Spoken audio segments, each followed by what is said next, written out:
ಇಲ್ಲದೆ ಗಬ್ಬೆದ್ದು ನಾರುತ್ತಿರುವ ಸಿಗ್ಗಾಂವಿ ತಾಲೂಕಿನ ತಡಸ ಬಸ್ ನಿಲ್ದಾಣದ ಶೌಚಾಲಯ.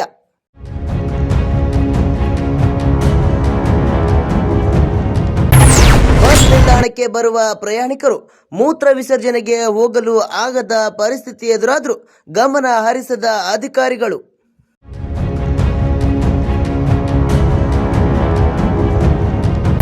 ಬಸ್ ನಿಲ್ದಾಣದ ಸುತ್ತಮುತ್ತಲು ಕಸದ ರಾಶಿ ಬಿದ್ದಿದ್ರೂ ತಡಸ ಪಂಚಾಯಿತಿಯ ಅಧಿಕಾರಿಗಳು ಸಹ ಗಮನ ಹರಿಸುತ್ತಿಲ್ಲ.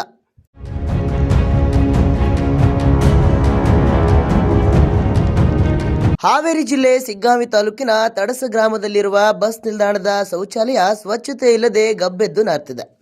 ಬಸ್ ನಿಲ್ದಾಣಕ್ಕೆ ಬರುವ ಪ್ರಯಾಣಿಕರು ಮೂತ್ರ ವಿಸರ್ಜನೆಗೂ ಸಹ ಹೋಗಲು ಸಹ ಆಗದ ಪರಿಸ್ಥಿತಿ ಎದುರಾದರೂ ಅಧಿಕಾರಿಗಳು ಯಾವುದೇ ಗಮನ ಹರಿಸುತ್ತಿಲ್ಲ. ಬಸ್ ನಿಲ್ದಾಣದ ಸುತ್ತಮುತ್ತ ಕಸದ ರಾಶಿ ಬಿದ್ದಿದ್ರೂ ತಡಸ ಪಂಚಾಯಿತಿ ಅಧಿಕಾರಿಗಳು ಸಹ ಇದರ ಬಗ್ಗೆ ನಿಗಾ ಹರಿಸುತ್ತಿಲ್ಲ ಎಂದು ಗ್ರಾಮಸ್ಥರು ತಿಳಿಸಿದ್ದಾರೆ.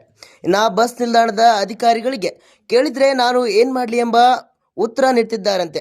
ಆದಷ್ಟು ಬೇಗ ಸಂಬಂಧಪಟ್ಟ ಅಧಿಕಾರಿಗಳು ಗಮನ ಹರಿಸಿ ಸ್ವಚ್ಛತೆಗೊಳಿಸಬೇಕಾಗಿ ಪ್ರಯಾಣಿಕರು ಸಾರ್ವಜನಿಕರು ಆಗ್ರಹಿಸಿದ್ದಾರೆ. Bureau report, news pulse, Haveri.